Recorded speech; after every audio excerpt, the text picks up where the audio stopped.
pour le futur? Alors, beaucoup d'argent. Non, c'est une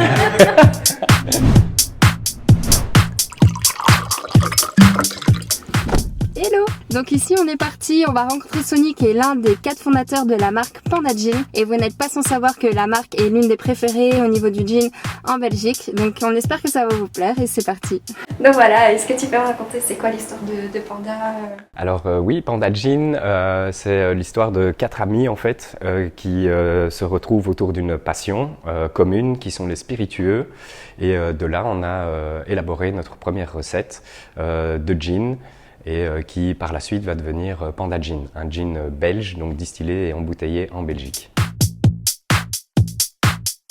Alors oui, donc le départ s'est fait en fait effectivement dans une cuisine de manière amateuriste. Donc on s'est réunis entre 4 amis et autour d'un alambic de plus ou moins 30 litres, on a commencé en fait à macérer nous-mêmes chaque baie et plante. Donc il y a eu en 2016 vraiment la genèse du projet. Donc c'était de trouver la recette. Et donc au bout de 8 mois, c'est là qu'on a pu vraiment orienter vers ce litchi cerise qui sont 2 fruits à chair et qui se ressemblent très fort au niveau du goût et au niveau de l'odeur. Donc pour nous là, il y a eu la combinaison parfaite et de là on a pu vraiment étoffer notre recette pour ajouter les autres ingrédients et finaliser cette recette et élaborer aussi un cahier des charges pour pouvoir collaborer avec une distillerie qui allait pouvoir répondre à ce cahier des charges.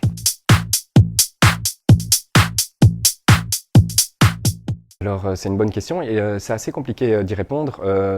D'abord il y a de toute façon un facteur chance. Donc quoi qu'il arrive, effectivement quand on lance une nouvelle entreprise, un nouveau projet, il y a quand même toujours ce facteur chance. Après il y a énormément de travail derrière aussi et donc le travail a été fait sur la manière de communiquer sur ce nouveau produit, d'utiliser les atouts marketing aussi d'un produit qui était distillé et embouteillé en Belgique, donc un produit belge, d'avoir la certification biologique également qui est très pertinent pour le secteur des spiritueux, mais pour nous correspondait à notre cahier des charges aussi. Donc je pense que tous ces petits atouts ont fait le succès de Panda Gin. On est arrivé dans une bonne période aussi où on est arrivé avec un goût qui était assez atypique et donc on pouvait nous reconnaître parmi les nombreuses marques de gin qui sont disponibles sur le marché, belges ou étrangères.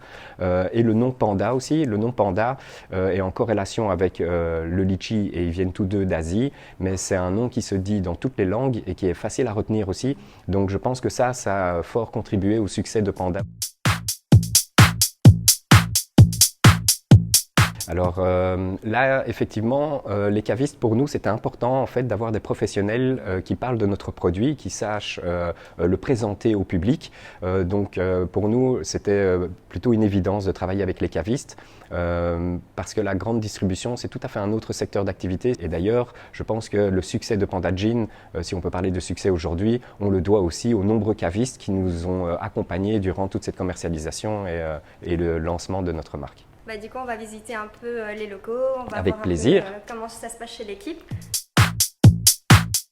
Alors effectivement, oui. Donc nos bureaux, on est 4 créateurs. Donc on a Jérémy Chauveau qui s'occupe de tout l'aspect site internet, tout ce qui va être vente, tout ce qui va être la communication et le maintien autour du site internet également. Après, il y a la commercialisation aussi à l'export que Jérémy s'occupe. Il y a Corentin Janssens assis au bout qui lui s'occupe de toute la communication des réseaux sociaux, donc Instagram, Facebook, mais également aussi de certains pays à l'export pour la commercialisation.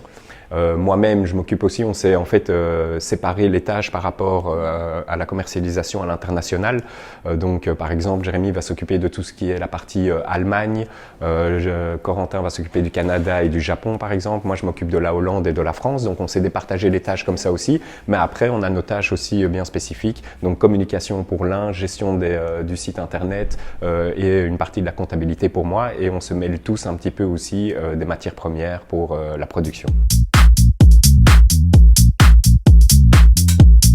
Alors oui, nous travaillons avec d'autres entreprises en réalité, donc il s'agit d'indépendants effectivement, mais qui travaillent avec nous depuis le début. Donc on les intègre vraiment à notre équipe. On travaille avec donc une entreprise qui s'appelle Rond Carré qui s'occupe de toute la charte graphique de Panda Gin, donc c'est nos directeurs artistiques.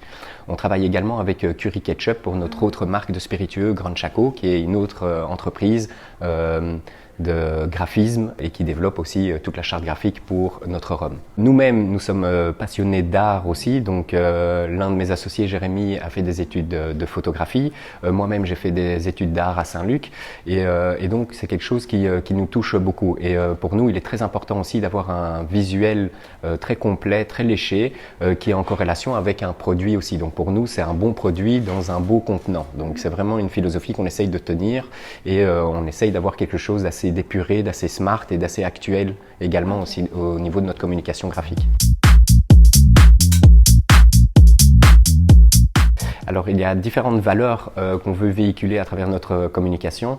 Donc effectivement, il y a d'abord la valeur de transparence et d'honnêteté qui est en rapport avec les ingrédients que nous utilisons. Tous nos ingrédients sont indiqués sur notre bouteille.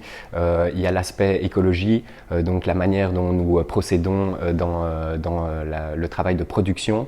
Il y a la partie aussi biologique pour notre certification. Donc c'est de l'honnêteté vis-à-vis du consommateur, la transparence par rapport à notre travail.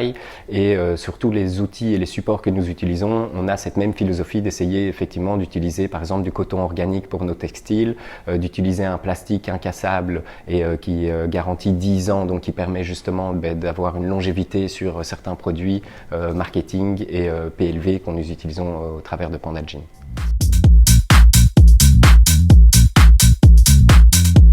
Alors oui, bon, d'abord nous sommes belges, donc pour nous il était important effectivement de mettre en avant un savoir-faire belge. Le gin retrouve quand même ses racines sur la Belgique et la Hollande, donc pour nous oui c'est très important. Donc c'est un gin qui est distillé et embouteillé en Belgique, il est designé également par une équipe belge. On a une bonne réputation je pense en tant que Belge dans plusieurs secteurs d'activité et donc pour nous il était vraiment pertinent de communiquer sur ce Made in Belgium.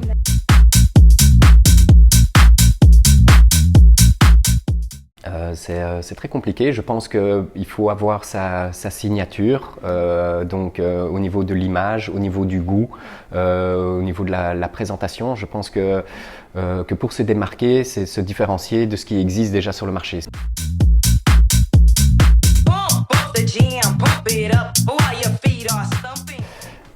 Non, on ne s'attendait pas du tout à cette ampleur. Pour nous, c'était aussi le moyen de répondre à la demande de notre clientèle aussi, d'avoir des produits qui sont un peu différents du classique, mais qui sont limités. Donc quoi qu'il arrive, ce sont des produits qui sortent à un moment bien donné, mais qui ne seront jamais reproduits à l'avenir non plus. Donc voilà, c'était le concept en tout cas du côté limité, où on fait quelque chose de très strict à ce niveau-là.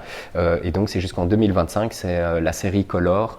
Donc c'est une série de 6 bouteilles qui vont sortir avec des recettes différentes. On connaît déjà les 2 premières qui étaient en 2020, la version fruitée et où la bouteille est noire.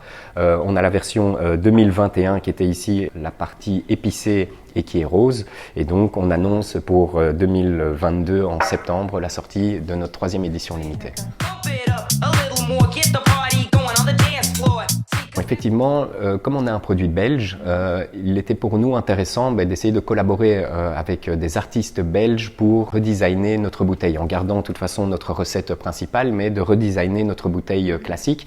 On trouvait ça assez pertinent et donc on a commencé avec Denis Meyer parce qu'il y avait c'était un artiste qui nous plaisait, l'approche était sur la calligraphie pour le design de la bouteille, donc c'est notre première collaboration avec un artiste belge. Il est fort probable que dans les années à venir, on réitère l'opération avec d'autres artistes belges dans des univers totalement différents aussi. Je suis plutôt du côté des gins fruités, je dirais un tonic neutre, peu importe la marque premium, quelques glaçons, 4 à 5 centilitres de gin et pour moi ça c'est un service parfait. Moi je suis plutôt traditionnaliste, donc vraiment gin tonic classique. C'est ce qui me convient le mieux. Beaucoup d'argent. Non, on reprend, désolé.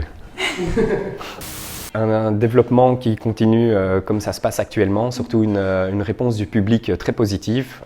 Tant que le public est avec nous et derrière nous, on est satisfait et de pouvoir continuer à développer d'autres spiritueux dans notre gamme de gin, de whisky, de rhum et ainsi de suite. Donc voilà, un développement à ce niveau-là, ce serait top.